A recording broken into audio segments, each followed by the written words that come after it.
Good morning, Abuja. You're locked into Ray Pound 100.5 FM, the ultimate morning show. Yes, you're welcome. My name is Chooks, and it currently is 35 minutes past 7. Wednesday, midweek. The week is almost over. As I usually say, weekend with sweets. Now from Wednesday you go. No, I think it was Davido who said that on X. Well, that's just by the way. Third day in the month of June. And I hope you have a fantastic Wednesday as well. And thank you so much for tuning in on the show. At this time, every single day, we get to look at what the dailies are talking about. Today is no different. Now, we'll be starting off with the front page of Al Jazeera midweek. And the bold story here reads, 2027, women leaders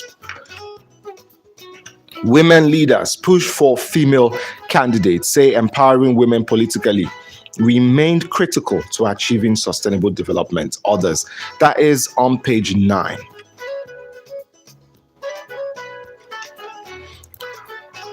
"178 Kano communities at risk of flooding." That's from NEMA on page 21. "Police arrest officer over alleged killing with tear gas in Edo." Page 6. 6 Oyo reps dump PDP, join Makinde in APM. Page 5. Niger, Emir appoints new Kairoman Kagara. That's on page 9. FG inaugurates committee for 27th Democracy Day celebration. That's also on page 2. CBN malls reducing cash outside banks to 40%. Page 7. Insecurity, reps urge FG to step up security strategies, rescue kidnapped school children. Starts on the front page and continues on page 21. And that's the front page of Al Jazeera Nigeria.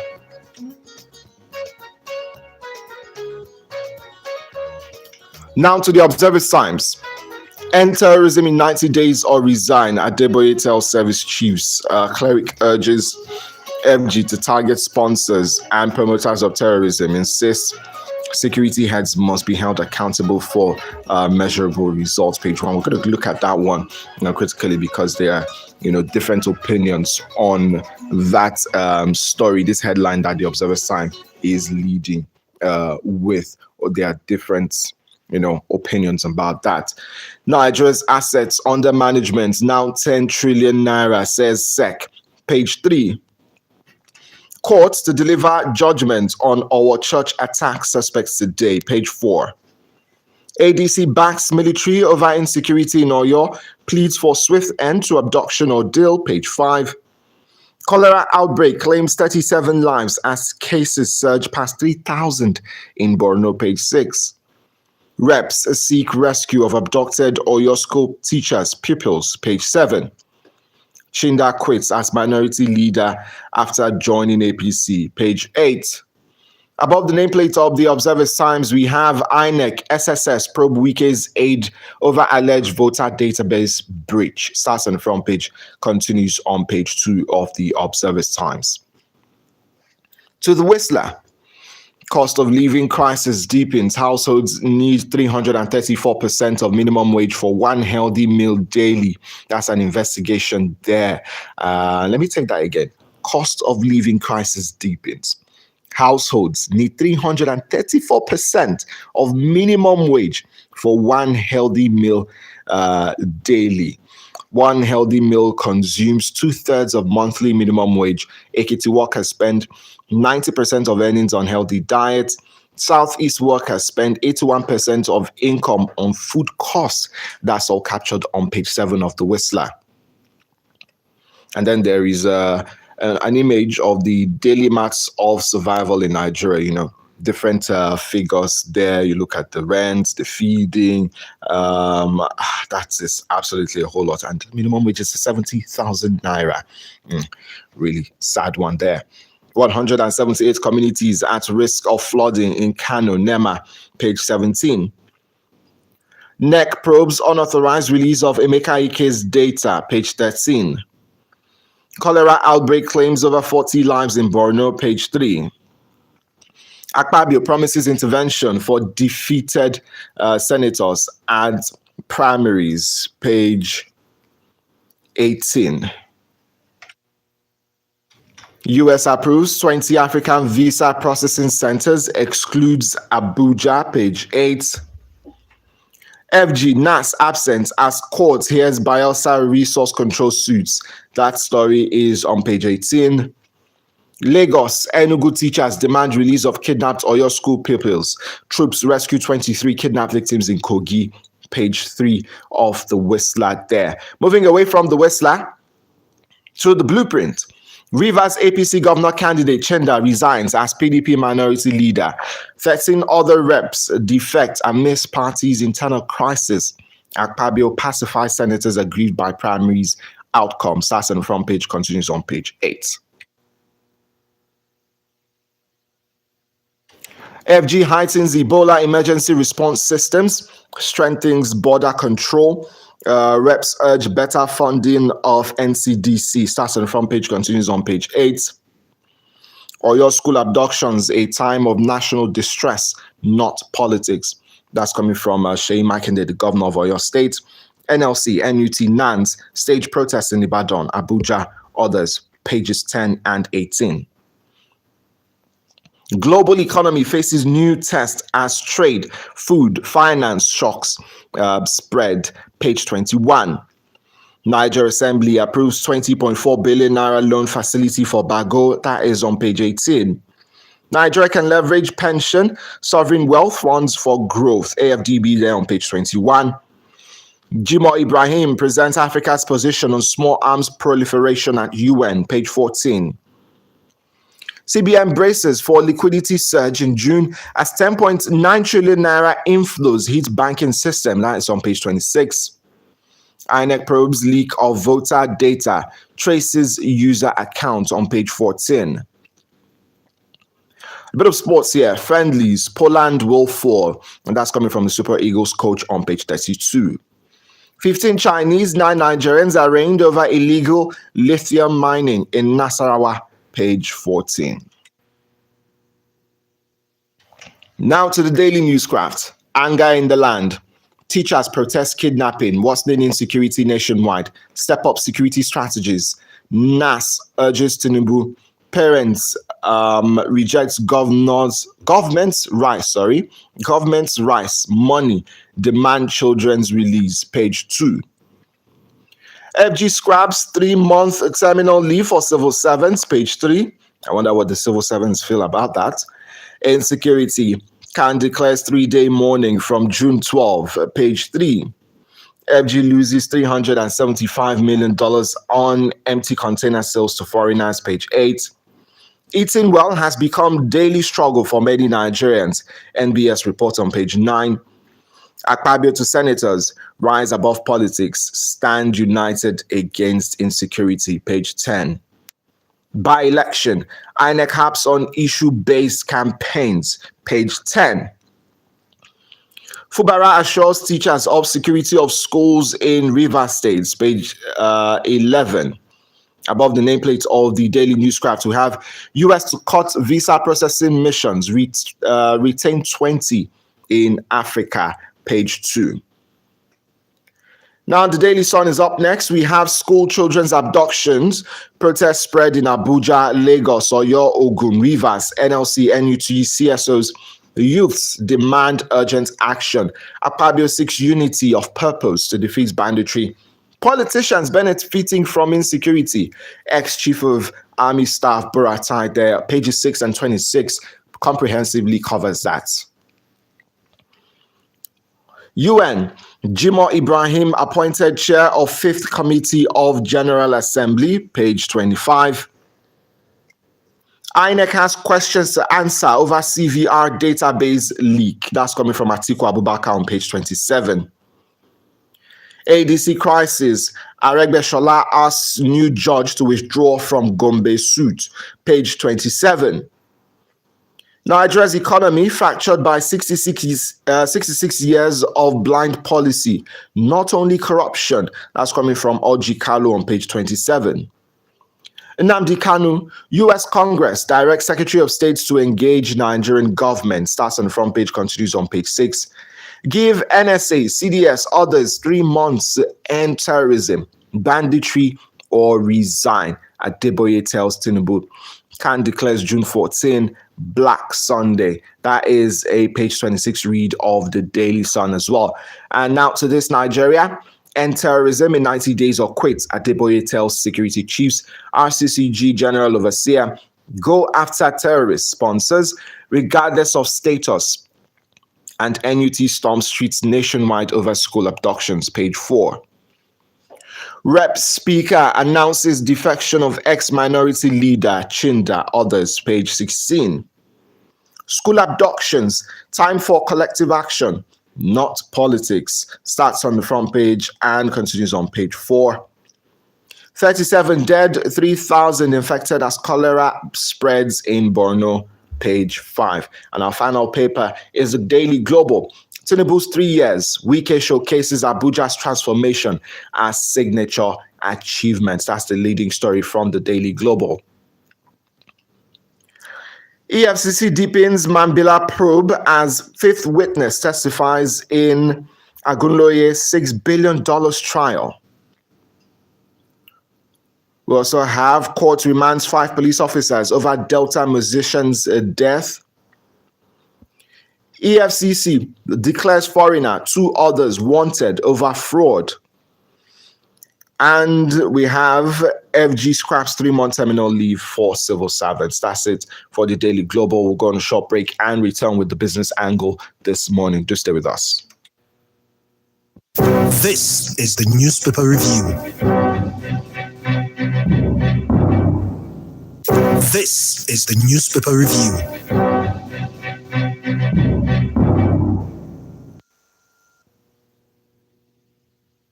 All right, welcome back. It's still the Ultimate Morning Show on Ray Power 100.5 FM newspaper review. Now, taking a look at the business NG, we have fuel price in Nigeria rises 463% under Tinubu administration from 238 naira to 1,340 naira per litre. That is absolutely a huge surge. We also have FG ends mandatory 3-month pre-retirement leave for civil servants, citing no legal basis. Rising debts, persistent deficits puts Nigeria's fiscal stability under pressure, says financial analyst. Starts on the front page and continues on page 2. FG shares 2.1 trillion naira in FAC revenue to states for first quarter of 2026, page 2 as well. And Nigeria's question flood control spending as Abuja battles persistent flooding despite 1.24 billion naira ecological fund, page 2. And that's it for the business NG, and that's it for the papers we took a look at this morning. We looked at Al Jazeera midweek. We looked at Observer Times, The Whistler, Blueprint, Daily Newscraft, Daily Sun, This Nigeria, Daily Global, as well as the business NG. All right, so on the front pages this morning, we're still looking at what happened in Oyo State, the kidnapping.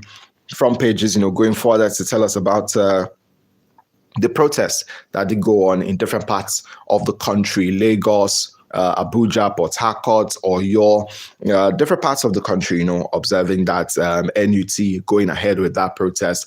The Oyo governor was able to speak with those protesting in Oyo State, talking about how they should not, go further with the strike and all, that the government is doing their very best. They are doing their best, but they said no, they're going to continue, with this activity as well until, something gives, and hopefully something gives as soon as possible in terms of those children getting back to their parents safely as well. But it's a good one to see how Nigerians have come together, at this point in time, demanding more, not just from the state government, but from the federal government as well, and have set aside, this whole tribalistic whatever, it doesn't concern me, it's not in this part of the country, it happens. So everybody, is together, especially when you see images, videos of what has come out from that kidnapping incident, somebody being killed and all of that, kids having their hands tied at their backs, facing the ground. So stuff like that it's just sad to see. And I think it was in Port Harcourt where one of those protesting, the leaders of the protest, that did ask the question, who is next? Wondering who is next. Today it's Oyo, we're here in Borno, we're here in this. It could be any other place. So what are we doing to protect every single state in this country? What are we doing to protect Nigerians, people's lives, people's properties? What are we doing to protect that? The state policing as well has been, filtering in the air for a while now, but also saying that no solid action has been done about that. That's what the protesters also were talking about yesterday. So this is something to go back to, the president, to our lawmakers and all of that, that more needs to be done when it comes to security. Even the Senate plenary yesterday did talk about this, and, the pain from them as well. But it's not just enough to leave it at words. We need action as well. These people action. They are demanding for action from people who voted in to present them their best interest and all that. And we need more of them.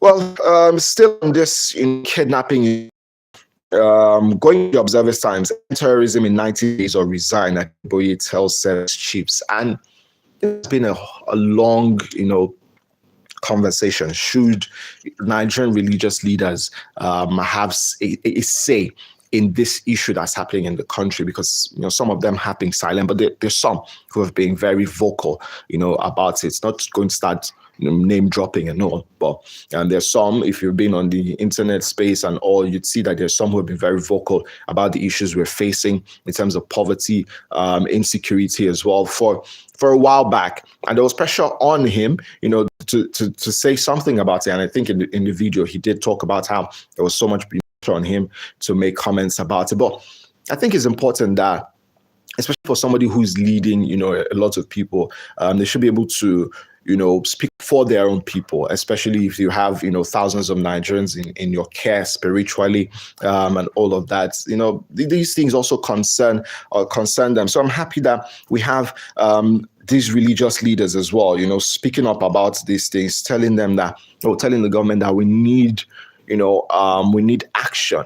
We need action. Even CAN as well is on the forefront of things as it is right now. So we need everybody at this point in time, because the average Nigerian doesn't have, the power to speak to the president one-on-one, speak to a governor one-on-one or a senator. But these, individuals who are placed highly in society due to, their calling, what the careers, they're pursuing, the number of people, that look up to them as well, or probably feel they are being owed some sort of, concern, from these individuals. So it's a direction towards the service chiefs and the president. I don't know if that's going to happen, if they're going to resign, if they're not going to do anything, if it's not going to change, in 90 days, ending terrorism in 90 days, probably a huge one to get. But let's see, positive results from this. But we need every single person, at the top. Probably if they're not hearing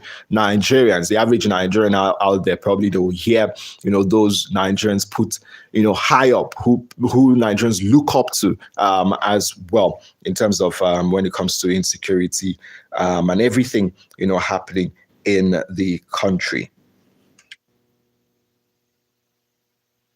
Well, most of these stories, making the rounds on the front pages as well, with what's happening with INEC, the DSS, being asked to probe Wike's aid over alleged voter database breach. That's a very serious concern going into 2027 elections. Voter apathy is one we have been, fighting in this country. We're trying to speak against, even here in the media, encouraging people, to get their PVCs. This is also going to cause a lot of concerns to voters, to would-be voters, that, in 2027, which is already making the rounds, will my vote count? Will it not count? And all of that. So these are concerns. If INEC's, details are out there in the hands of some private individuals to get access, of information of people, what would that information be used for, going into the electioneering period? So that's a very, big question, big asterisk, therefore, for INEC to look into. And INEC really needs to take this very seriously, push for investigations, proper investigation, thorough investigation, and whoever is found guilty, either in the system, that's talking about in INEC system or outside the system, actually needs to be punished severely for this one. We shouldn't have a situation like this in any way. That's a very sensitive material. Shouldn't just be accessible to a private individual, who's not working in INEC. And I'm sure it's not everybody or anybody in INEC who's working in INEC that has, such knowledge of information like that. So that's a very important one that really needs to be looked at. Well, the one about the cost of living, very concerning. Households need 334% of minimum wage for one healthy meal a day. And this just makes the conversation about minimum wage very, very important right now. The 100,000 naira back and forth, NLC demanding ₦1 million. Well, you might have your reservations about the figure, from the NLC, but it's true, or it's a reality that the minimum wage needs to be restructured, upwards to a proper figure. We talked about gas, which other day people are buying gas for 1,700 naira per kg or 2,000 naira thereabouts. You're buying petrol for 1,400 naira. The food you've been buying for a while has increased. There are some things as well. You might say that you have also stopped eating because it's going to eat deep into your pockets. You look at transportation now. Imagine somebody who is even earning 150,000 naira, as one individual came on social media yesterday talk about. You got a job recently of 150,000 naira, and he's spending 3,000 naira roughly per day on transportation. And now we've not considered his feeding. If he's a single guy, we've not considered his feeding. We've not considered his rent, his light bill, his water bill, his waste bill. Then I'll look at people who have families of 4, 3, 5, and co. So it's very concerning, what it takes for a household, to enjoy a healthy meal in this country. And we begin to wonder why there's also a lot of, health challenges out there. People not, looking their best at some certain age and all of that. It's very concerning, but this has to be looked at. Inflation needs to be tackled head on going forward. It's very important that things turn around when it comes to people living. And a lot of people are not even living above their means. A lot of people just feel, they do 010, 011, just to get by. So it's very important that we get to make sure that this minimum wage conversation, gets looked at and reviewed to something that the average Nigerian can actually survive on. That is very, very important. All right. Let's move on to a bit of sports this morning. Just quickly look at the French Open. The French Open is currently on in the men's single, and there's been a whole lot of surprises up until now. Big names have dropped by the side, but it looks like the current favorite might win it. I don't know what will happen in the finals, but it looks like that. The semifinal went down like this. Alexander Zverev knocked out Rafael Jorda 7-6, 6-1, 6-3, 3 straight sets. Jakub Mensik, knocked out João Fonseca, who has had an unbelievable tournament, I must say. 6-4, 6-3, 7-6. In the women's category, Mira Andreeva knocked out Sorana Cristea, 6-love, 6-3. And Elina Svitolina got knocked out by Marta Kostyuk, 6-3, 6-2, 6-2. The Ukrainian, they're progressing into the semifinals. We also have other quarterfinal matches today in the men's category. Felix Auger-Aliassime against Flavio Cobolli. Matteo Bertarini against Matteo Naldi. The battle of the Matteos there. In the women's category is going to be Anna Kaselkaya against Maja Kwanlinska and Aryna Sabalenka against Diana Shanda. That's another game I am really looking forward to see what Arya Sabalenka can do in that match up. All right, so that's it for the papers this morning. Thank you so much for listening. The Ultimate Morning Show continues. Don't forget, you can stream Political Platform live on our YouTube page, Repower Abuja, at 9 a.m. But before then, we have Fact File. We'll be joining our network studios for that one as well, and news on the hour. My name is Chooks. Good morning.